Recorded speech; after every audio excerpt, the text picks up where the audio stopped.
Hello students, welcome back to the channel. हम लोग class 11th की केमिस्ट्री का chapter number first some basic concept of chemistry पढ़ रहे थे, जिसमें आज हम लोग सीखेंगे कि किस तरीके से हम लोग एटॉमिक मास फाइंड आउट करते हैं, एवरेज एटॉमिक मास कैसे निकालते हैं, मॉलिक्यूलर मास कैसे निकालते हैं और फॉर्मूला यूनिट मास कैसे निकालते हैं। सबसे पहले हम लोग शुरू करेंगे कि एटॉमिक मास जो फाइंड आउट किया गया उसके पीछे क्या कहानी थी, उसको पहले हम लोग जान लेते हैं।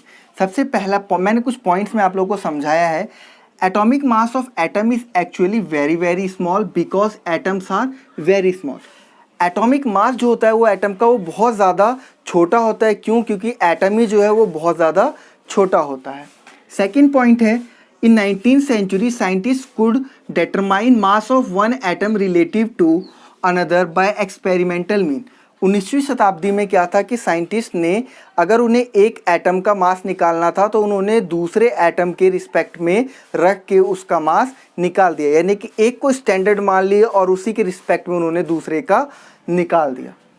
और यहाँ पे hydrogen was arbitrarily assigned as mass of one without unit. यहाँ पे हाइड्रोजन को जो है वो 1 यूनिट मास दे दिया गया। अब 1 यूनिट मास है वो भी बिना किसी यूनिट के, मतलब कोई यूनिट नहीं है। जैसे अगर हम लोग को ये मार्कर तोलना है तो हम लोग ग्राम लगा देंगे आगे, ठीक है, और भी कोई दूसरी भारी चीज़ तोलनी है तो किलोग्राम लगा देंगे, लेकिन इसके आगे कोई यूनिट भी नहीं थी, बस खाली 1 इसको मान लिया गया हाइड्रोजन को। अब यहाँ पे हाइड्रोजन को ही क्यों लिया गया? तो बच्चों हाइड्रोजन को इसलिए लिया गया क्योंकि हाइड्रोजन जो है सबसे लाइटेस्ट एटम था उसका, यानी कि सबसे लाइटेस्ट एलिमेंट था। उसके एटम भी जो होंगे वो भी सबसे लाइटेस्ट होंगे, सबसे हल्के होंगे, इसीलिए हाइड्रोजन को चूज़ किया गया था। लेकिन आजकल क्या है, today we have advance method like mass spectroscopy. आजकल हमारे पास बहुत ही आधुनिक तरीके हैं, जैसे मास स्पेक्ट्रोस्कोपी हो गया, जिससे हम लोग किसी भी एटम का एक्यूरेट मास मेजर कर सकते हैं। The present system of atomic mass is based on carbon 12। आजकल जो हम लोग एटॉमिक मास निकालते हैं वो कार्बन 12 के ऊपर बेस्ड है। मैं आपको एक छोटी सी कहानी के जरिए समझा देता हूँ। जैसे मेरे पास एक तरबूज है, ये तरबूज जो है वो कार्बन 12 है। क्या है? कार्बन 12। अब कार्बन 12 क्या है? कार्बन 12 एक आइसोटोप है। क्या है? एक आइसोटोप। आपको पता होगा कि कार्बन जो है 3 फॉर्म में पाया जाता है, एक कार्बन 12, एक कार्बन 13 और एक कार्बन 14। तो यहाँ पे हम लोगों ने क्या किया, कार्बन 12 ले लिया। कार्बन 12 को हमने ले लिया और उस आइसोटोप को एक एटम लिया हमने और उसके हमने क्या कर दिए, 12 टुकड़े कर दिए। कितने हुए? 1 2 3 4 8 हुए, 10 और 12 टुकड़े कर दिए। अब इसमें से हमने एक टुकड़े को उठाया और जो एक टुकड़े का मास था उसी को हम लोग क्या नाम दिया, 1 एटॉमिक मास यूनिट, यानी कि एक एटम के मास की यूनिट। देखो उसी बात को आगे इन्होंने भी बताया। The present system of atomic mass is based on carbon 12 as the standard. हमने उसे स्टैंडर्ड माना। Carbon 12 assigned as mass of exactly 12 atomic mass unit. अब जो ये कार्बन 12 था, अब जब ये कार्बन 12 था, इसका जो मास था वो कितना था, 12 एटॉमिक यूनिट था। अब जब मैंने इसे 12 टुकड़ों में तोड़ दिया तो इसका जो एक पीस का टुकड़ा आया, यानी कि एक हिस्से का जो टुकड़ा, एक हिस्सा जो आया, उसका मास कितना हुआ, 1 एटॉमिक मास यूनिट। तब यहाँ पे 1 एटॉमिक मास यूनिट को हमने किस तरीके से डिफाइन किया? देखो, it is defined as the mass of exactly equal to 1/12 of the mass of the carbon 12, यानी कि कार्बन 12 का जो वही कार्बन 12 के आप 12 टुकड़े करोगे, 12 टुकड़े करने के बाद जो एक टुकड़ा आएगा उसका जो मास था वो एक एटम के मास के बराबर था। अब उसकी वैल्यू कितनी थी? उसकी वैल्यू थी 1.66 इंटू 10 की power -24 sorry, mass of an hydrogen atom. Hydrogen atom का जो मास था वो कितना था, 1.6736 इंटू 10 की पावर -24। अब अगर हम लोग एटॉमिक मास यूनिट की टर्म्स में हाइड्रोजन का मास निकालें तो हम लोग हाइड्रोजन के मास को 1 एटॉमिक मास यूनिट से डिवाइड कर देंगे तो हाइड्रोजन का मास निकल के आया 1.008 एटॉमिक मास यूनिट। ठीक है, यानी किस फॉर्म में आ गया, अब एटॉमिक मास यूनिट की फॉर्म में आ गया, ग्राम से। अब हमने क्या किया है कि एटॉमिक मास यूनिट को, यानी कि AMU को रिप्लेस कर दिया है यूनिफाइड मास से। अब जब मैं आप लोगों को average atomic mass, molecular mass और फॉर्मूला यूनिट मास निकालना सिखाऊंगा तो वहाँ पे हम लोग SI यूनिट जो यूज़ करेंगे वो करेंगे यूनिफाइड मास, यानी कि हम लोग U को यूज़ करेंगे। यहाँ तक तो हमने एटॉमिक मास के बारे में जान लिया बच्चों कि एटॉमिक मास हम लोग किस तरीके से निकालते हैं। अब हम लोग देख लेते हैं कि एवरेज एटॉमिक मास क्या होता है और क्यों निकाला जाता है। सबसे बहुत ज़रूरी बात है कि एवरेज एटॉमिक मास जो है वो निकाला क्यों जाता है।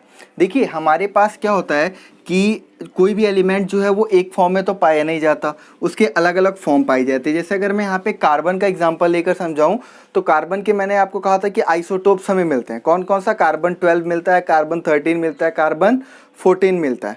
ठीक है, अब इन्हीं के आधार पे क्या किया जाता है, इन सभी का जो मास है उनका एवरेज लेकर जब हम लोग एक नया मास निकालते हैं तो उसी को हम लोग कहते हैं एवरेज एटॉमिक मास। ठीक है, क्योंकि जब इसी तरीके से आयरन भी जो है हमारा, आयरन भी 2-3 फॉर्म में पाया जाता है, तो आयरन का भी हम लोग क्या करते हैं, एवरेज एटॉमिक मास निकालते हैं। तो मैंने यहाँ पे आप लोगों को समझाया है कार्बन का लेके। देखिए कार्बन 12 है हमारे पास, 13 है, कार्बन 14 है, तीनों आइसोटोप है कार्बन के। यहाँ पे पहले रिलेटिव अबेंडेंस दे रखी है। रिलेटिव अबेंडेंस का मतलब है कि कितना ये पाया जाता है नेचर में। ठीक है, कितना ये नेचर में पाया जाता है। तो कार्बन 12 सबसे ज़्यादा पाया जाता है 98.892%। उसके बाद कार्बन 13 जो है वो 1.108% पाया जाता है। देन उसके बाद कार्बन 14 है वो 2 × 10 की पावर -10, यानी कि बहुत ज़्यादा कम पाया जाता है कार्बन 14। एटॉमिक मास की बात करें तो इसका 12 होता है, इसका 13 होता है, इसका 14 होता है। अब हमें एवरेज एटॉमिक मास निकालना है तो हम लोग क्या करेंगे, ये परसेंटेज में है। ठीक है, तो हम लोग क्या करेंगे 0.98 100 से डिवाइड कर देंगे। इसे 100 से डिवाइड करने पे हमें ये मिल जाएगा, इसके साथ इसे मल्टीप्लाई कर दो 12 के साथ। इसको भी 100 से डिवाइड करोगे तो क्या हो जाएगा 0.01108 इंटू 13.00335 प्लस इसको भी करो यहाँ पे 0.02 इंटू 10 की पावर -10 मल्टीप्लाइड बाय 14.00317। जब आप इस पूरे को सॉल्व करोगे तो आपको यहाँ पे मिलेगा 12 एटॉमिक मास यूनिट। तो यहाँ से हमें ये पता चलता है कि जो कार्बन का जो एटॉमिक मास है वो कितना है 12.011 होता है एग्जैक्टली। अगर बात करेंगे तो 12.011 एटॉमिक मास यूनिट। इस तरीके से हम लोग क्या करते हैं, एवरेज एटॉमिक मास निकालते हैं। ये बस एक कॉन्सेप्ट है, आपको इसके ऊपर कोई भी क्वेश्चन नहीं आने वाला है। ठीक है, क्वेश्चन आएगा आपका कि मॉलिक्यूलर मास कैसे निकालते हैं हम लोग और फॉर्मूला यूनिट मास कैसे निकालते हैं। यहाँ तक हम लोगों ने जान लिया। अब हम लोग देखते हैं मॉलिक्यूलर मास क्या होता है। It is the sum of atomic masses of elements present in a molecule, यानी कि किसी भी मॉलिक्यूल के अंदर जो जो एलिमेंट प्रेजेंट है उनके एटॉमिक मास का सम ही क्या कहलाता है, मॉलिक्यूलर मास कहलाता है। एग्जाम्पल देखो कैसे, अगर जैसे हमारे पास यहाँ पे दे दिया कि CH4 का मॉलिक्यूलर मास कैलकुलेट करो। हमें पता है कि एक मॉलिक्यूल है, ठीक है, इसके अंदर दो अलग अलग एलिमेंट्स है, कार्बन और हाइड्रोजन। इसके लिए हमें क्या पता होना चाहिए, कार्बन का एटॉमिक मास पता होना चाहिए, कितना होता है 12 होता है। हाइड्रोजन का कितना होता है 1। टोटल कितने एटम है 4 है, मल्टीप्लाई कर दो 4 से तो कितना आ गया 16 आ गया। यूनिफाइड यूज़ करेंगे, मैंने आपको पहले भी बोला था। एक और एग्जांपल देख लो, जैसे हमारे पास यहाँ पे C6H12O6 किसका फार्मूला है, ये ग्लूकोज का फार्मूला है। तो कैसे हम लोग कैलकुलेट करेंगे, यहाँ पे देखो 12 × 6 प्लस 1 × 12 प्लस हाइड्रोजन का हालांकि 1.008 होता है, लेकिन हम लोग यहाँ पे 1 यूज़ कर रहे हैं। ऑक्सीजन का कितना होता है 16 इंटू में 6। सॉल्व करो इसे,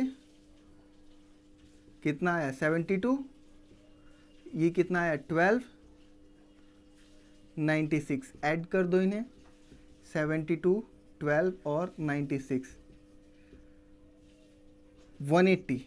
180 यूनिफाइड। समझ में आई बात। इस तरीके से मॉलिक्यूलर मास जो है वो कैलकुलेट होता है। And the last one is formula unit mass. Formula unit मास क्या होता है, ये बिल्कुल सेम होता है, बिल्कुल सेम होता है हमारा मॉलिक्यूलर मास जैसा। लेकिन अब बात आती है कि मॉलिक्यूलर मास जैसा जब सेम होता है तो यहाँ पे हमने इसे अलग कैटेगरी क्यों दे दी।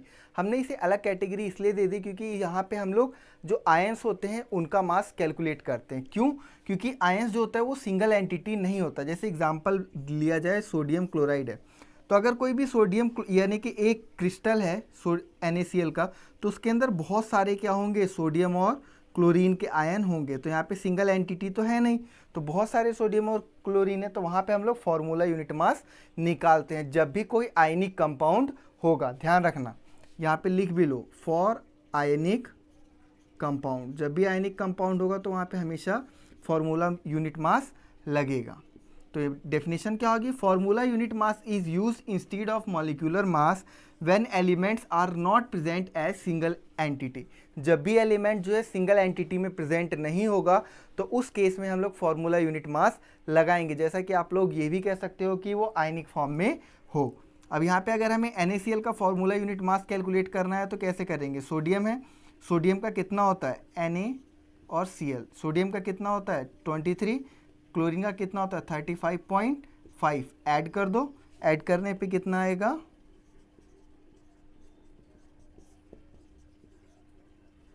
58.5 यूनिफाइड।